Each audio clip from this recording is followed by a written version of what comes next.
Hello, dear friend. You are watching the 2021 astrology prediction for people who have their sun or rising sign in Virgo. We have some pretty interesting and really different positions of the planets than last year. And we'll dive deeper into the areas of potential growth, the potential challenges, where you can expand, where you need to be more serious, and all of those fun stuff. Before we dive deeper, I want to share with you a special gift which I have prepared. The January 2021 calendar is completely free. You can check the link below and you can download it immediately.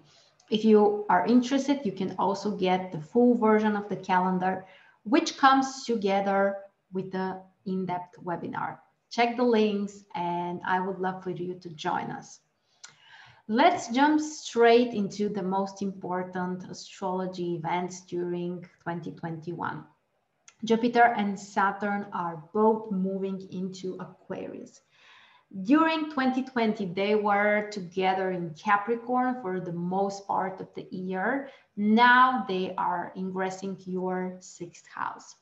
And Jupiter will also be in your seventh house, but that would be just during the summer. For the most part, Jupiter is in sixth house, which is a great time to expand and to start new things when it comes to your work. Jupiter and Saturn as well are the two social planets. They are especially important when it comes to career, work, and business. And both of those planets triggering your sixth house will mean that work and career will be one of the most important areas during 2021 for you guys. With Jupiter, you can start a new business, you can be promoted, you can expand, you can become more successful at your work, and overall have this fulfillment that you are growing. We need to mention that while Jupiter is in your sixth house, it will square Uranus, happening during January specifically. And this may bring some kind of shift, unexpected, quite significant transformation when it comes to your goals and also your work and your business. It could be unexpected, it could be sudden, it can bring you more freedom, but you may also find yourself pretty surprised. So January can bring those changes in terms of goals and work. As we said, Jupiter is also moving to your seventh house, but only for a few months, between the middle of May and the end of July. Jupiter will be in seventh house, which is a great position for new relationships, new partnerships, for marriage, for improving the connection with your partner, or frankly, sometimes just having the happy divorce or separation you've been waiting for. If you want to improve the relationship, Jupiter can bring you this opportunity, but if you don't want that, Jupiter cannot force you. So don't be afraid. If you want to let go of someone, then of course you can do that. But seriously, with Jupiter in seventh house, this can bring you some sense of fulfillment and the feeling of abundance when it comes to your relationships, the people you connect with. For some people, those are also their clients or other type of people they communicate with one-on-one. As we said, Jupiter is not the only planet that will be in your sixth house. For the most part, for the whole part actually of 2021, Saturn is there as well between the 2nd and the 14th degree. So make sure to check where is the cusp of your sixth house if Virgo is your ascendant. And if you're not sure about that, you can use my free birth chart calculator. The link is in the description below.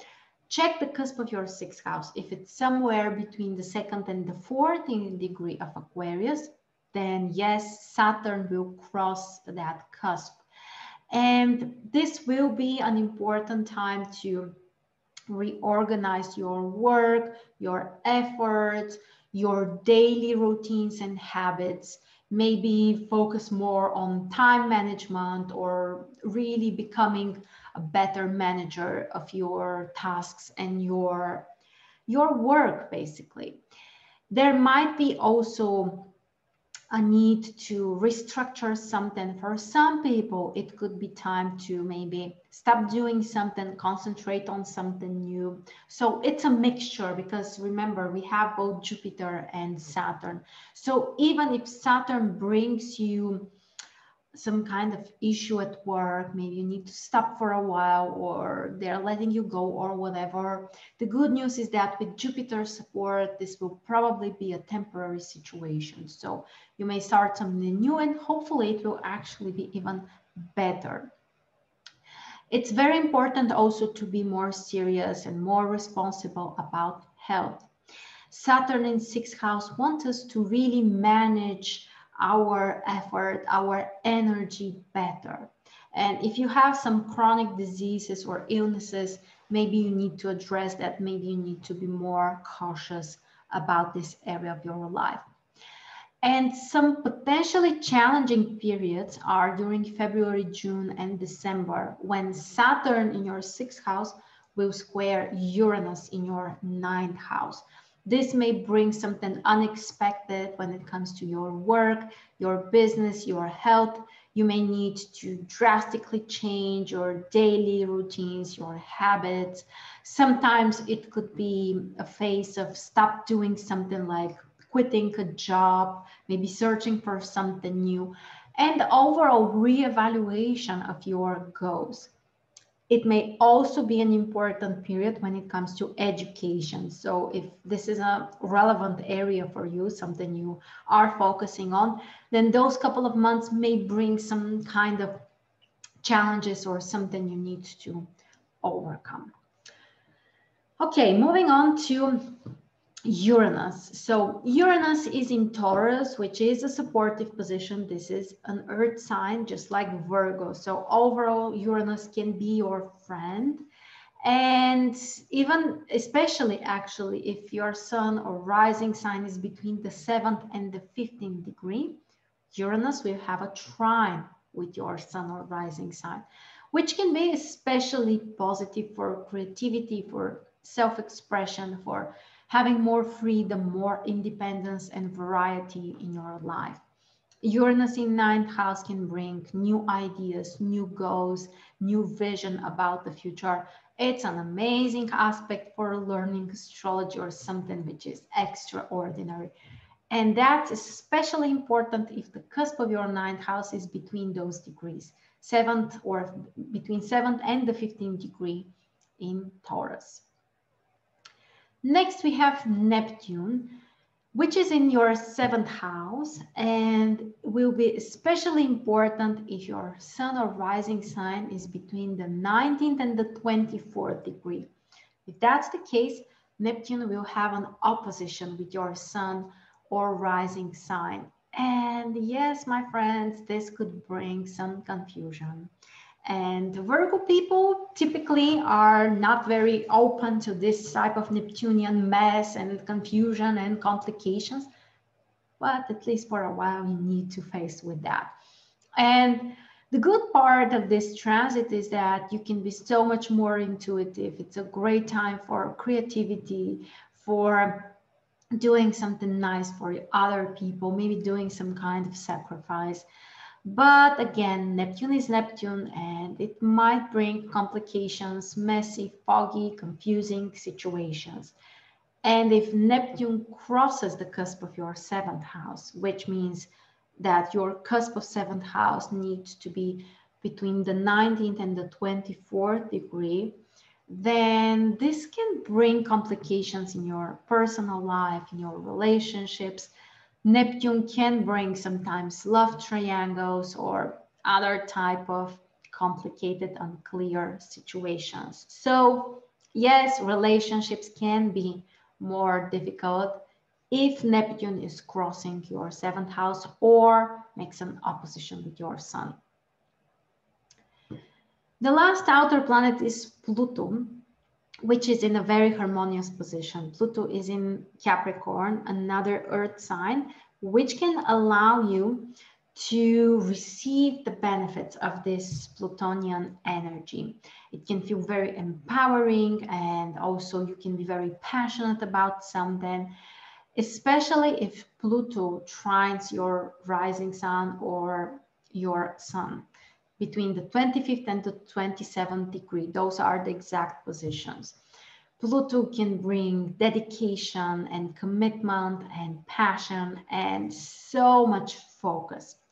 If Pluto ingresses your fifth house during this year, yes, it can bring the passion and excitement in your love life, but sometimes Pluto can make us over obsessed, over focused on something, and honestly, sometimes dramatizing things, especially when it comes to love. So if you are lucky to have Pluto ingress in your fifth house, your love life can be quite exciting and interesting, but maybe not very easy. But yes, of course, this is great for creativity, for passion, for finding something that you are really interested in. Okay, let's move on next to the lunar nodes and eclipses. First of all, the North Node is the one which shows us growth, potential for expansion, and also what would be beneficial to focus on. The North Node will be in your 10th house, which again triggers your work and your career. Another reason why work and career will probably be the most important areas for you during this year, Virgo. And with the North Node in 10th house, you can be promoted, you can maybe expand your business or just focus, dedicate yourself more to your work and your social status. The eclipses, first of all, come during May. It will trigger your 10th and 4th house. So you really need to find the balance between work and personal life, business and family. Then the June eclipse trigger mostly your 10th house, which is about starting something, which is about focusing on the future, especially when it comes to work and business. The November eclipse will trigger 9th and 3rd house, which is more about your plans, your way of thinking, and also plans for traveling. This eclipse can also be important when it comes to education. And the last eclipse is during December. It will trigger your 4th house together with the South Node. This will be a great time to let something go, to transform, to change something, especially related to your home, family, and personal life. Finally, we have to discuss the retrograde planets. First of all, Venus will be retrograde, but at the end of the year. So Mars won't be retrograde during 2021, and Venus will be retrograde at the very end. Venus will be in your 5th house in Capricorn, which can be quite interesting when it comes to your love, your personal life, romantic life, also creativity, children, and your hobbies. You can be over emotional when it comes to those areas. You can reevaluate things, maybe restart something, and just have a different type of attitude when it comes to the things that you love. But it's really about love. Venus and 5th house are both related to love. So the end of the year can be quite interesting and can help you to reevaluate things. And the last thing we have to discuss is Mercury. As always, Mercury is retrograde during each year. This time it will be 3 times. And here is the more interesting part. Mercury will be retrograde only in the air signs. And for you guys, it will trigger the earth houses, 10th, 2nd, and 6th house. And it means that work and business and material stuff are the things that you can reevaluate and change. The first retrograde phase triggers your 6th house, so it's more about the practical things, your daily routines, your daily work, Then May, June, the eclipse, not eclipse, it's Mercury retrograde, triggers your 10th house, which is about social realization. It's about career, business, social status. And finally, the last one, September, October, will trigger 2nd house. It's more about the practical results and finances. But as you can see, it's quite interesting. Mercury retrograde only in your earth houses. So practical things, results, work, business. Those are the areas that you may reconsider and reevaluate.